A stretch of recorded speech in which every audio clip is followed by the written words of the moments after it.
Hey again. If you're wondering, I was able to get a lot of my project done, which is good. And then I was thinking, I think I'm gonna do all 13 audio recordings, or at least read them, just to experiment, because I'm not hungry right now, and just see where it goes. So yeah. I think I might put these on Tumblr for everybody on Tumblr who I roleplay with or whatever, and I'm always like, it says like hi ducks behind book or something. I think this is what I'm trying to do, and like, you know, or other side you can see, and like, you know, because I'm a Hufflepuff, I'm shy. Anyway, alright, Cassette 1, Side A. Hello, boys and girls. Hannah Baker here, live and in stereo. No return engagements, no encore, and this time, absolutely no requests. I hope you're ready, because I'm about to tell you the story of my life. More specifically, why my life ended. And if you're listening to these tapes, you are one of the reasons why. I'm not saying which tape brings you into the story, but fear not, if you received this lovely little box, your name will pop up. I promise. Now why would a dead girl lie? Hey, that sounds like a joke. Why would a dead girl lie? Answer, because she can't stand up. Go ahead. Laugh. Oh well, I thought it was funny. The rules are pretty simple. There are only two. Rule number 1, you listen. Number 2, you pass it on. Hopefully neither one will be easy for you. When you're done listening to all 13 sides, because there are 13 sides to every story, rewind the tapes, put them back in the box, and pass them on to whoever follows your little tale. And you, lucky number 13, you can take the tapes straight to hell. Depending on your religion, maybe I'll see you there. In case you're tempted to break the rules, understand that I did make a copy of these tapes. Those copies will be released in a very public manner if this package doesn't make it through all of you. This was not a spur-of-the-moment decision. Do not take me for granted. Again. You are being watched. I almost forgot. If you're on the list, you should have received a map. Throughout the tapes, I'll be mentioning several spots around our beloved city for you to visit. I can't force you to go there, but if you'd like a little more insight, just head for the stars. Or if you'd like, just throw the map away and I'll never know. Or maybe I will. I'm not actually sure how this whole dead thing works. Who knows, maybe I'm standing behind you right now. I'm sorry, that wasn't fair. Ready, Mr. Foley? Justin, honey, you were my very first kiss. My very first hand to hold. But you were nothing more than an average guy. And I don't say that to be mean. I don't. There was just something about you that made me need to be your girlfriend. To this day, I don't know exactly what it was, but it was there, and it was amazingly strong. You don't know this, but 2 years ago, when I was a freshman and you were a sophomore, I used to follow you around. For 6th period, I worked in the attendance office, so I knew every one of your classes. I even photocopied your schedule, which I'm sure I still have here somewhere. And when they go through my belongings, they'll probably toss it away, thinking a freshman crush has no relevance. But does it? For me, yes it does. I went back as far as you to find an introduction to my story, and this really is where it begins. When you reach the end of these tapes, Justin, I hope you'll understand your role in all of this, because it may seem like a small role now, but it matters. In the end, everything matters. Betrayal. It's one of the worst feelings. I know you didn't mean to let me down. In fact, most of you listening probably had no idea what you were doing. What you were truly doing. Our first red star can be found at C4. Take your finger over to C and drop it down to 4. That's right, like Battleship. When you're done with this tape, you should go there. We only lived in that house a short while, the summer before my freshman year. But it's where we lived when we first came to town. And it's where I first saw you, Justin. Maybe you'll remember. You were in love with my friend Kat. School was still 2 months away, and Kat was the only person I knew because she lived right next door. She told me you were all over her the previous year. Not literally all over her. Just staring and accidentally bumping into her in the halls. I mean, those were accidents, right? Kat told me that at the end of school dance, you finally found the nerve to do more than stare and bump into her. The two of you danced every slow song together, and soon she told me she was going to let you kiss her. The very first kiss of her life. What an honor. I wanted to see what you looked like, Justin.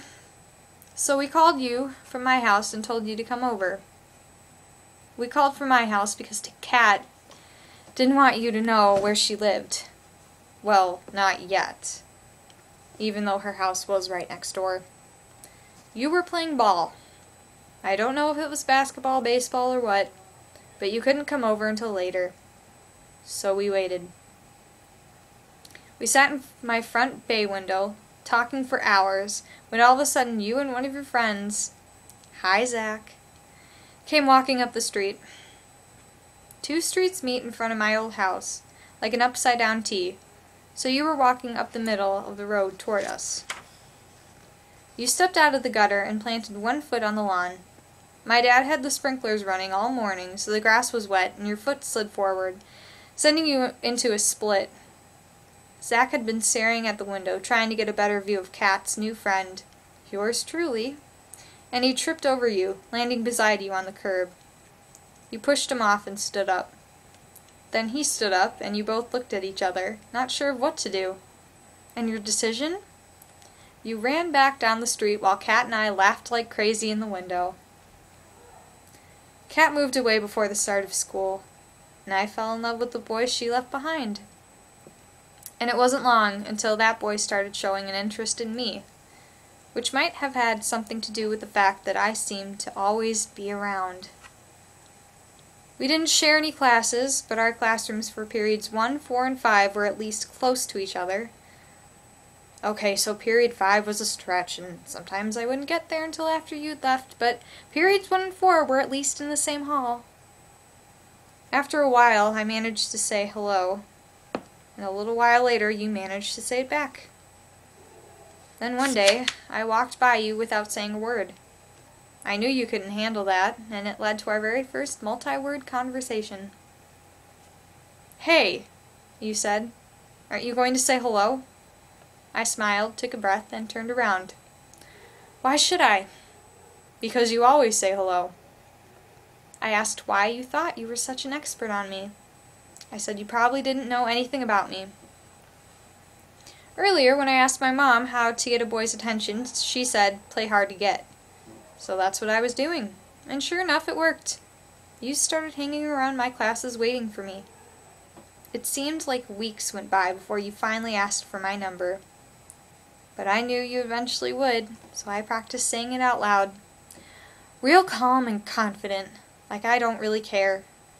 Like I gave it out 100 times a day. Yes, boys at my old school had asked for my number, but here at my new school you were the first. No, that's not true. But you were the first to actually get my number. It's not that I didn't want to give it out before. I was just cautious. New town, new school. And this time I was going to be in control of how people saw me. After all, how often do we get a second chance? Before you, Justin, whenever anyone asked, I'd say all the right numbers up until the very last one. And then I'd get scared and mess up. Sort of accidentally on purpose. I was getting way too excited watching you write down my number. Luckily, you were way too nervous to notice. When I finally spat out that last number, the correct number, I smiled so big. Meanwhile, your hand was shaking so badly that I thought you were going to screw it up, and I was not going to let that happen. I pointed at the number you were writing. That should be a 7, I said. It is a 7. Oh, well, as long as you know it's a 7. I do, you said, but you scratched it out anyway and made an even shakier 7. I stretched the cuff of my sleeve into my palm and almost reached over to wipe the sweat from your forehead. Something my mother would have done, but thankfully I didn't do that. You never would have asked another girl for her number again. By the time I got home, you'd already called. Twice. My mom asked who you were, and I said we had a class together. You were probably just calling with a homework question, and she said that's exactly what you had told her. I couldn't believe it. Justin, you lied to my mom. So why did that make me so happy? Because our lies matched. It was a sign. My mom asked what class we had, and I said math, which wasn't a total lie. We both had math, just not together, and not the same type. Good, Mom said. That's what he told me. I accused her of not trusting her own daughter, grabbed the slip of paper with your number from her hand, and ran upstairs. When you answered the phone, I said, Justin, it's Hannah. My mom said you called me with a math problem. You were confused, but eventually you remembered lying to my mom, and, like a good boy, you apologized. So, Justin, what's the math problem? I asked. You weren't getting off that easy. You didn't miss a beat. You told me Train A was leaving your house at 3:45 p.m. Train B was leaving my house 10 minutes later.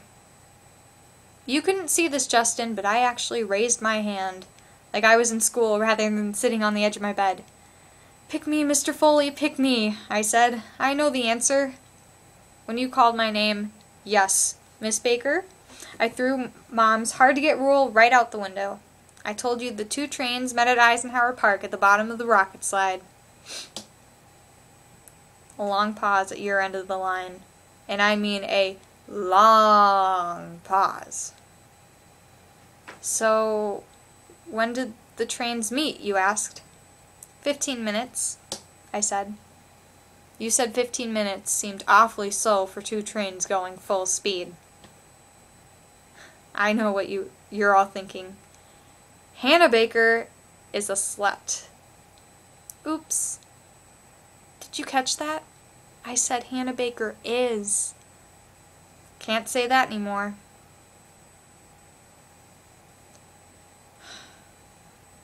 Wrong. Hannah Baker is not, and never was, a slut. Which begs the question, what have you heard? I simply wanted to kiss. I was a freshman girl who had never been kissed. Never. But I liked a boy, he liked me, and I was going to kiss him. That's the story. The whole story. Right there.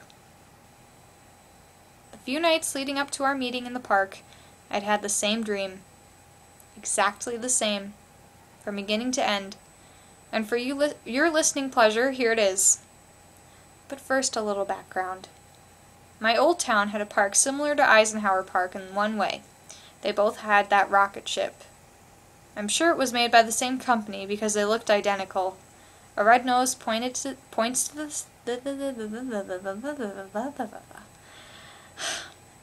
A red nose points to the sky. Metal bars run from the nose all the way down to green fins holding the ship off the ground. Between the nose and the fins are 3 platforms, connected by 3 ladders. On the top level is a steering wheel. On the mid-level is a slide that leads down to the playground. On many nights leading up to my first day of school here, I'd climb to the top of that rocket and let my head fall back against the steering wheel. The night breeze blowing through the bars calmed me. I'd just close my eyes and think of home. I think that's the reason in my dreams my first kiss took place at the rocket ship. It reminded me of innocence, and I wanted my first kiss to be just that, innocent. So back to my dreams, which started the day you began waiting outside my classroom door. The day I knew you liked me. The dream starts with me at the top of the rocket, holding on to the steering wheel. It's still a playground rocket, not a real one, but every time I turn the wheel to the left, the trees in the park lift up their roots and sidestep it to the left. When I turn the wheel to the right, they sidestep it to the right. Then I hear your voice calling up from the ground. Hannah! Hannah, stop playing with the trees and come see me. So I leave the steering wheel and climb through the hole in the top platform. But when I reach the next platform, my feet have grown so huge they won't fit through the next hole. I poke my head through the bars and shout, "My feet are too big!" "Do you still want me to come down?" "I love big feet," you shout back. "Come down the slide and see me, I'll catch you." So I sit on the slide and push off. But the wind resistance on my feet makes me go so slow. In the time it takes me to reach the bottom of the slide, I've noticed that your feet are extremely small. Almost non-existent. You walk to the end of the slide with your arms out, ready to catch me. And wouldn't you know it, when I jump off, my huge feet don't step on your little feet. "See? We were made for each other," you say. Then you lean in to kiss me, your lips getting closer and closer, and I wake up. Every night for a week, I woke up in the exact same about-to-be-kissed spot. But now, Justin, I would finally be meeting you, at that park, at the bottom of that slide. And damn it, you were going to kiss the hell out of me, whether you liked it or not. I told you to meet me there in 15 minutes. Of course, I only said that to make sure I got there before you.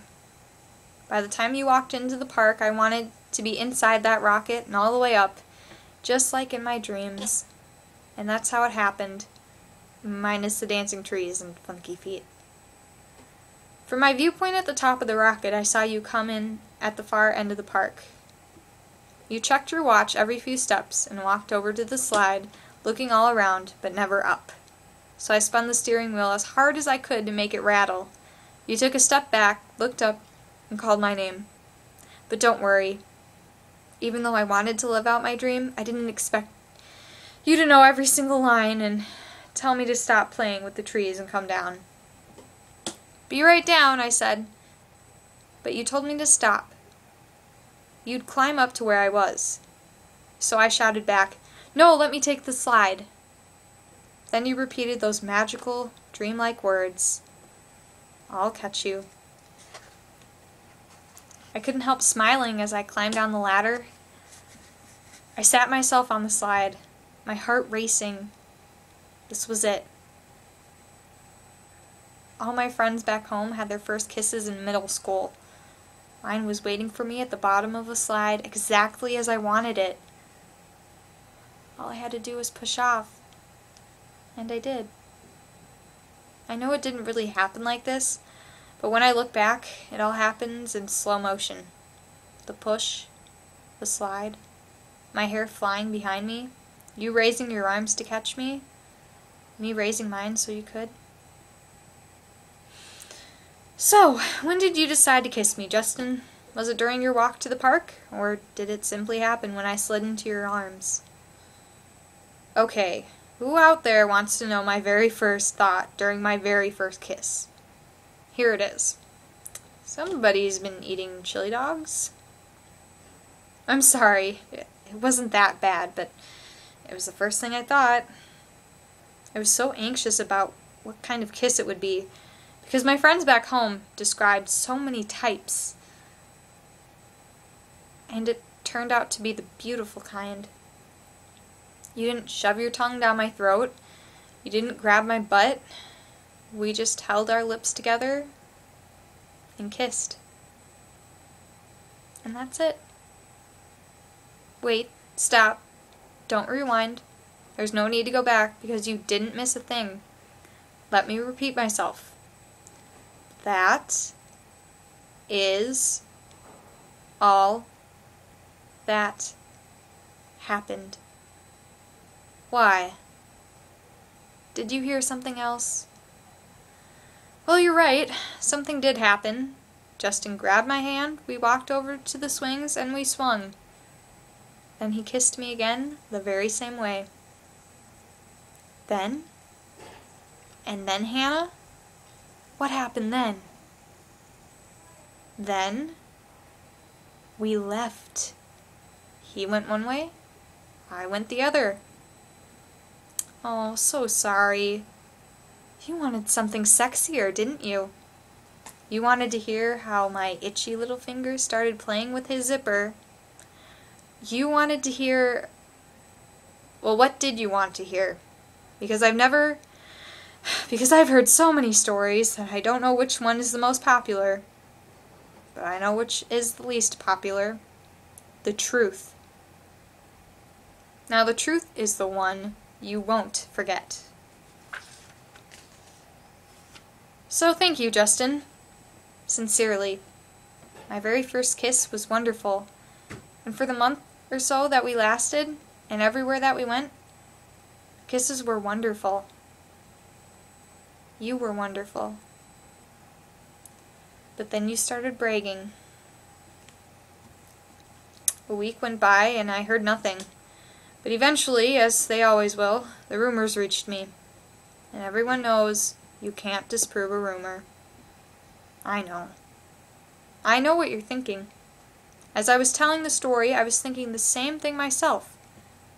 A kiss? A rumor based on a kiss made you do this to yourself? No, a rumor based on a kiss ruined a memory that I hoped would be special. A rumor based on a kiss started a reputation that other people believed in and reacted to.